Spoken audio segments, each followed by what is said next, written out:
Mabubulok ka sa kulungan at pagbabayaran mo ang lahat ng krimen mo.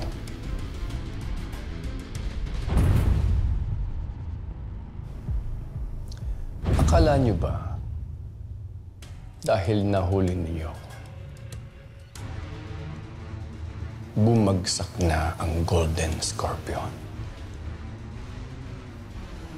Kung may iba ka pang kasamahan, sisiguraduhin kong mabubulok sila sa kulungan kasama mo.